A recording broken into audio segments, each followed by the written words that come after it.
As you saw in my last update, if you watched it, this is one of my new buses. We got it about a month ago now, around Christmas time, and it's a lovely brick bus model, replicating one of those older buses within the fleet of First's company. Sitting around the depot, not doing much. Being painted into the, well, not recent livery, but the modern livery at the time I'm replicating, with an old operator's interior, an unusual feature of double doors on a bus used out of London, and then a pinky red double seat in one, if you like, one seat for 2 passengers either side, no separate seating. Also got lovely, if you pick up, lovely no smoking stickers, I think they are, all along every single window, which is lovely. The paint finish is brilliant as well. First logos are caught brilliantly as well. Wing mirrors could have been a bit better, although they're probably just as bad on the real thing, so I can let them off for that one. The capturing of the destination board's really good as well. I like that. So that's good. I like that. Moving around to the back. This is where things start to go down a little. Not much enough to care in my eyes, but just down in appearance. We got the number there of the bus with some painted on detail of grills, and we've also got an advertising board panel, just a slight different colour of white appearing there, you can notice it. And moving around to the back, we still got our First logo at the top, which is good. Lights are painted on, not the worst thing in the world, but not great, but not too bad, not too bothered. Got our number again, our fleet number, another non-smoking sticker, both top and bottom. Even the emergency, I don't know if you can see it, emergency, just there at the end of my nail. Emergency handle to open up the top back window, and we've also got the destination number, or the rear destination board used for the route number. Captured well. It's not printed onto it. It's printed onto something behind a glass pane, which is good. Makes a lot of things look more realistic as well. I like that. Moving on to the other side, another big advertising board, nicely replicated window styles as well, prototypical to the real thing. I think they've overdone it slightly on the wavy line there, not too much of a problem though. You do catch the odd one in real life like that, where First have just been a bit lazy, and they've just done it a bit wrong and haven't bothered to fix it, so that's not too much of a problem either. Overall, it's 9 out of 10 for me. Lovely model, and I'm sure you'll see a lot of it on the layout as well. Lovely model to add to the fleet. As you can see, the 2 buses here in view now, the 2 Enviro 200s, they are the business buses, as you might know from previous videos, but they were going to be First business buses, and the special red livery to go with the 472 I've just shown you. That's not going to be anymore. They're going to be county council owned buses, and the route numbers are going to be slightly changed. Instead of the A and the B, the 2 different, slightly different routed buses to go to Eastleigh Business Park will be changed, and they'll be the A will become the 2 and the B will become the 2A. So that's what I'm going with that. I'm also adding another new route to the layout, which will be the number 1, and that will go to a new bus depot, which will be situated in an extended part of the layout once it's up in the loft. So that's changing that wise. So I have a 40 vehicle spaced bus depot, That'll be called King Street Depot, and there'll be the number 1 will run to the depot from here, and it'll be number 1, and it will say King Street Depot on the front as well. I believe the actual real King Street Depot by first is in Aberdeen, so I'm sort of using the modeller's license there again to just use that and stick it on the layout from there. So it's an old exclusive first editions model which I need to get my hands on. I need 2 of those to complete the collection for the number 1. I also need to buy myself some more of the 57s and 58s and 59s, which is in the form of this Mercedes-Benz Citroën Euro 5 version, I think. As well as the X9s, which will be changed to, instead of the 22 and 23 and 24, which they were going to be before, they are now the 7, 8 and 9. 7 being the 22, 8 being the 23, and 9 being the 24. So they've all changed as well now. So they're lower to coincide with other numbers I've added in. And the 23, which is now the 8, will be the double decker here, and then I'll get an Enviro 200s in the same livery for the 7 and the 9. There'll also be a 10, which will be run by Stagecoach to here as well, and that'll be another double decker of some sorts. I think a Trident Plaxton or something along those lines. But don't hold me to that.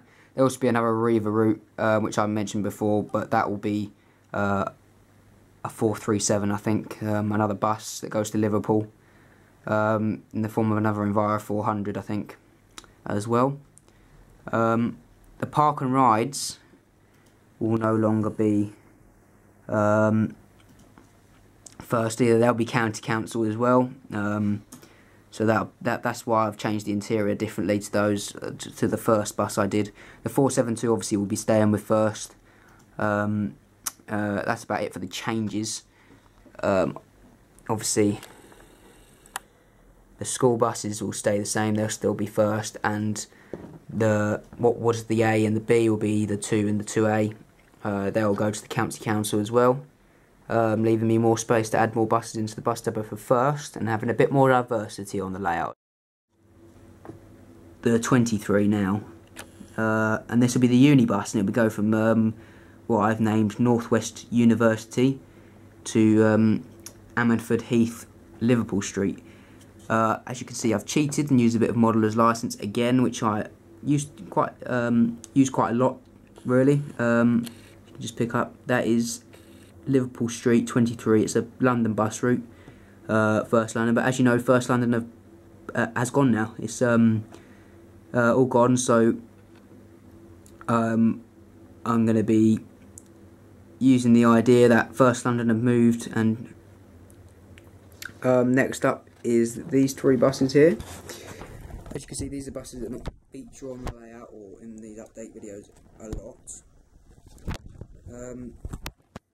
The one on the left was the second ever bus I bought. It hasn't featured much, it's just been battered about, and it's a very wearing model. It's a metal model, so I've just been trying to paint on it. As you can see, turn it around, I was trying to wipe out green lines on the top of the roof. It went out alright, apart from the difference in colour slightly, so I need to perfect that, and the back needs to be sorted. The side's been repainted nicely, and that's looking good. Next up is, you might have seen this bit more often, and that's the first bus. It's missing its front at the moment,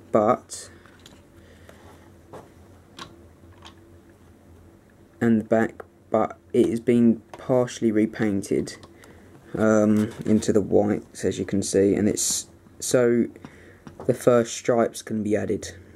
Now I've come to a point where I have no use for this anymore. The same story with the yellow one. This is a Scania Omni-City, and the yellow one is a Leyland Lynx Mark II, I believe. Either Mark 1 or Mark 2. And they've both been edited slightly. I would need to apply the backs to this, the same mechanism as getting the stuff out. This one though does have a few people in it. It does have a driver, an engineering driver, along with someone there. You can just about make out if I can.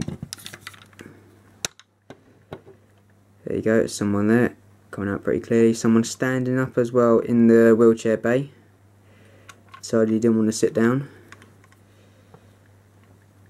And then someone sitting across, putting their feet up over the double-faced seats. Just there. If I can show you the seats.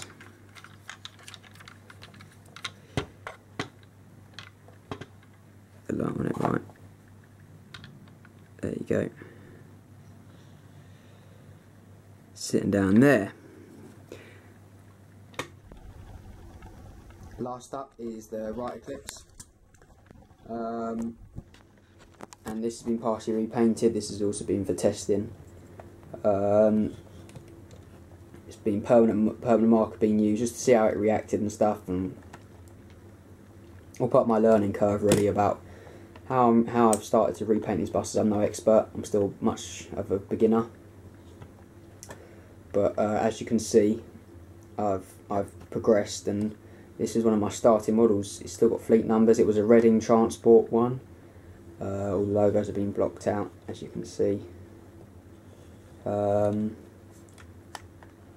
I bought this in the idea of repainting it into first corporate liveries, like the rest of my fleet, as it has a purple interior to it. All I would have had to done is repaint the silver poles. You can make those out on the doors there. There you go. So yeah, now I've got no use for it, as I'm having other vehicles within my fleet of this style, so like the Mercedes-Benz alternative, and that's what I'm going for instead, really. So I've got no use for this anymore, and this is another one that I can also I've learnt how to change the destination boards as well, if they're going to show up. So it's such low light now, not brilliantly, but they are there. Same with the Scania. But all three can be changed to destination boards as well. So what I'm basically saying is they're for sale if anybody is actually interested in them. Whether you want me to do something to them first and I'll sell them to you, or if anybody's just generally interested as a starting point in repainting models of some sort, trying out interiors. Like I said, the Scania's got the same principle as the Mercedes-Benz I showed you earlier, how to get into the interior. That's also got the interior people as well, like I showed you. And just general repainting, really. I'm not asking for much. You can buy all three, or just two, or one, or whatever, or none at all if you're not interested. I'm not expecting much of a reply to this, but I just thought I've shared how I do my thing, and I've got no use left for these three here, and I thought I might be able to help other people out and give them a little bargain to start off with as a starter.